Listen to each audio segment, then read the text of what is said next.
ಎಲ್ಲ ಮಾಡಿದ್ರೆ ನಮ್ಮ ಇವತ್ತು ರಾಜ್ಯ ಸರ್ಕಾರ ಪಾನ್ ಮಸಾಲ ಗುಟ್ಕಾ ಬ್ಯಾನ್ ಮಾಡಿರೋದ್ರಿಂದ ಇವತ್ತು ಜಿಲ್ಲೆಯ ರೈತರಿಗೆ ಅಡಿಕೆ ಬೆಳೆಗಾರರಿಗೆ ತುಂಬಲಾರದ ನಷ್ಟ ಆಗಿದೆ ಅಂದರೆ ತಪ್ಪಾಗಲಾರ್ದು.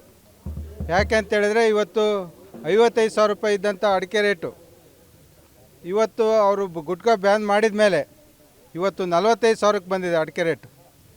ಹಾಗಾಗಿ ಅಡಿಕೆ ರೈತರಿಗೆ ಭಾಳ ಅನ್ಯಾಯ ಆಗಿರೋದ್ರಿಂದ ಅಡಿಕೆ ಬೆಳೆಗಾರರ ಹಿತರಕ್ಷಣೆಗೋಸ್ಕರ ಮುಂದಿನ ದಿನಗಳಲ್ಲಿ ಅಡಿಕೆಗೆ ಪರಿಹಾರ ಮಾರ್ಗವನ್ನು ಕಂಡುಹಿಡಿಯುವ ತನಕ ಇಂಥ ಗುಟ್ಕಾ ನಿಷೇಧ ಇಂಥ ಕಾರ್ಯಕ್ರಮಗಳನ್ನ ಯಾವುದೇ ಸರ್ಕಾರ ಆಗಲಿ ಅಡಿಕೆ ಬಗ್ಗೆ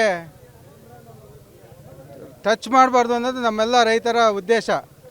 ಹಾಗಾಗಿ ಇವತ್ತು ದಾವಣಗೆರೆ ಜಿಲ್ಲೆಯಲ್ಲಿ ಎಲ್ಲ ಮಂಡಲದಿಂದನೂ ಕೂಡ ಅಲ್ಲಿನ ಜನಪ್ರತಿನಿಧಿಗಳು ಅಡಿಕೆ ಬೆಳೆಗಾರರು ಒಟ್ಟಾಗಿ ಪಾದಯಾತ್ರೆ ಮುಖಾಂತರ ಇವತ್ತು ಬುಧವಾರ ಎಲ್ಲ ಕಡೆಯಿಂದ ಚಾಲನೆ ಕೊಟ್ಟಿದ್ದಾರೆ.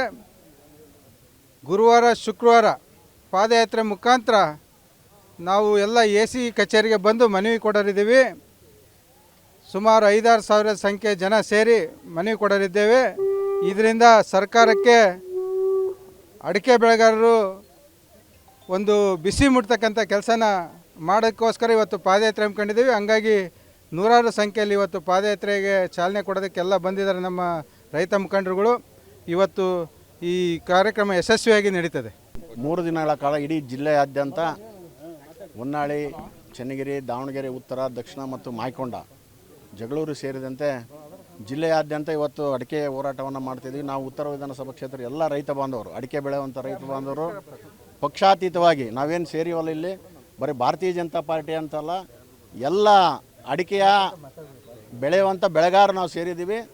ಇದು ಕೇವಲ ಇವತ್ತಿನ ಹೋರಾಟ ಅಲ್ಲ, ಇದು ನಿಷೇಧಾಜ್ಞೆಯನ್ನು ವಾಪಸ್ ಪಡಿಬೇಕು. ಯಾರು ರೈತರಿಗೆ ಇವತ್ತು ಅನ್ಯಾಯ ಮಾಡೋದಕ್ಕೆ ಕಾಣದ ಕೈಗಳು ವ್ಯವಸ್ಥಿತ ರೀತಿಯಲ್ಲಿ ಜಾಲವನ್ನು ಸೃಷ್ಟಿ ಮಾಡ್ತಾ ಇದ್ದಾರೆ, ಇದನ್ನು ಬ್ಯಾನ್ ಮಾಡ್ತೀವಿ ಅಂತೇಳಿ ರೈತರು ಇವತ್ತು ಉಸಿರು ಕಟ್ಟುವಂಥ ವಾತಾವರಣ ಏನು ಸೃಷ್ಟಿ ಮಾಡಿದ್ದಾರೆ.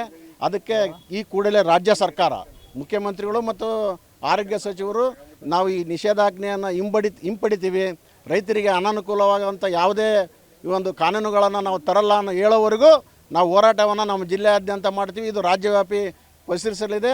ಹಾಗಾಗಿ ಅಡಿಕೆ ಬೆಳೆಗಾರರಿಗೆ ನ್ಯಾಯ ದೊರಕುವವರೆಗೂ ನಮ್ಮ ಹೋರಾಟ ನಿರಂತರ ಪಕ್ಷಾತೀತವಾಗಿರುತ್ತೆ. ಅವ್ರಿಗೆರೆಯಿಂದ ಇವತ್ತು ಎಲ್ಲ ಹಳ್ಳಿಗಳನ್ನು ಈಗ ಆಲ್ರೆಡಿ ಹೇಳಿದ್ದೀವಿ. ಅವ್ರಿಗೆರೆ, ಚಿಕ್ಕನಹಳ್ಳಿ ಮುಖಾಂತರ ಚಿಕ್ಕನಹಳ್ಳಿ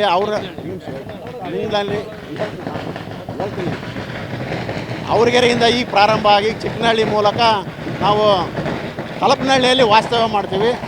ನಾಳೆ ಮತ್ತೆ ಕಲಪನಹಳ್ಳಿಯಿಂದ ಎಲ್ಲ ಅವರುಗಳ ಕಕ್ಕರುಗಳ ಮೂಲಕ ನಾವು ಮತ್ತೆ ಹಳೆ ಬಾತಿಯನ್ನು ಮಾಡಿ ವಾಸ್ತವ್ಯವನ್ನು ಹೂಡಿ ನಂತರ PB ರಸ್ತೆಯ ಮೂಲಕ ಶಾಮನೂರಲ್ಲಿ ಪೂಜೆಯನ್ನು ಮಾಡಿಸಿ ಬೈಪಾಸಲ್ಲಿ ಎಲ್ಲ ವಿಧಾನಸಭಾ ಕ್ಷೇತ್ರಗಳ ಜೊತೆ ನಾವು ಸಂಗಮಗೊಂಡು AC ಆಫೀಸಿಗೆ ಹೋಗಿ ಪ್ರತಿಭಟನೆಯ ಮೂಲಕ ಮನವಿಯನ್ನು ಸಲ್ಲಿಸ್ತೀವಿ.